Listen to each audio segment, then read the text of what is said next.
Assalamualaikum warahmatullahi wabarakatuh. Today, our group 5 will present about application of Lenz law in microphone.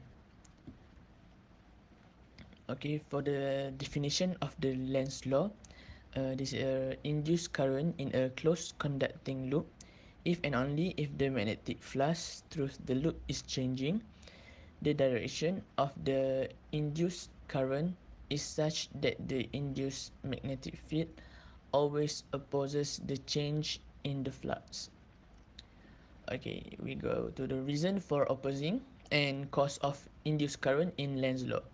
Lenz law obeys the law of conservation of energy, and if the direction of the magnetic field that creates the current and the magnetic field, if the current in a conductor are in a same direction, then these two magnetic fields would add up and produce the current of twice the magnitude, and this would in turn create more magnetic field, which will cause more current, and this process continuing on and on leads to violation of the law if conservation energy.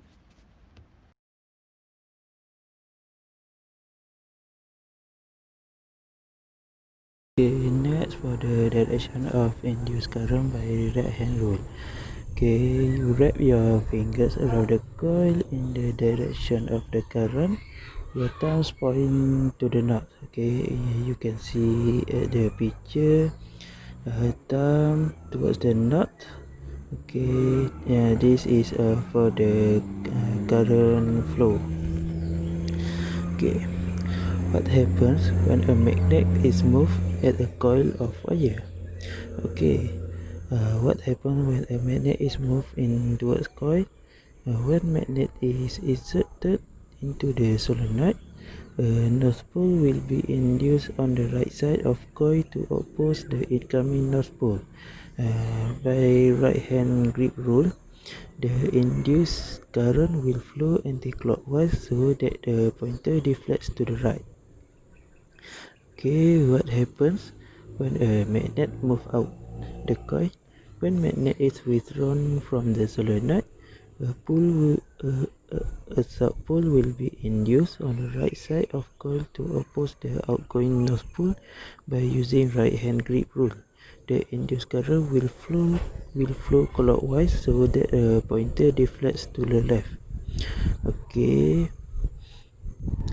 Okay, for the additional notes, magnet moving there are current, when magnet stationary there are no current. Okay, that's all from me. Okay, my name is Iqbal and I will be present the next slide. So when wire move through the magnetic field, voltage is caused in it. This is called induction. This can be shown with a coil of wire and a permanent magnet. Either object can be moved. The voltage will be bigger if first the magnet is moved faster. Second, there are more turns on a coil, and the third one is a stronger magnet is used. The voltage produced is in the opposite direction if the direction of movement reverse or coil turn around. The magnet is turned around. If there is a complete circuit, then the voltage will cause a current to flow in the coil. Next slide. As you can show below is a graph and magnet movement of oscilloscope. When the magnet moves slowly into a coil, the graph will show up, and next magnet move twice as quickly into a coil. Uh, next, when this is when magnet move slowly into a coil, but the other way around. Then the last one is magnet move slowly into a coil with twice as many turns.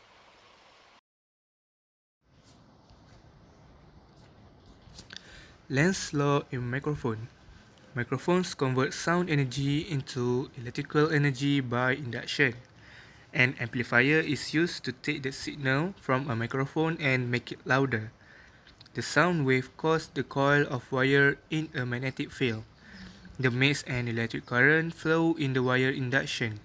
The amount of current depends on the volume, and the frequency of the changing current depends on the pitch of the sound. How a microphone works. First, sound wave hit a flexible diaphragm that is attached to a coil of wire. Second, the coil of wire is wrapped around a magnet. The third is this causes the coil of wire to move in a magnetic field. Next, this generates an electric current or induction. After that, the louder the sound, the more the coil moves, the greater the induced current. And finally, the higher the frequency of the sound, the higher the frequency of the changing current. So that's all from us. Thank you. Hope you all understand from what we present, and have a nice day. Stay safe, everyone.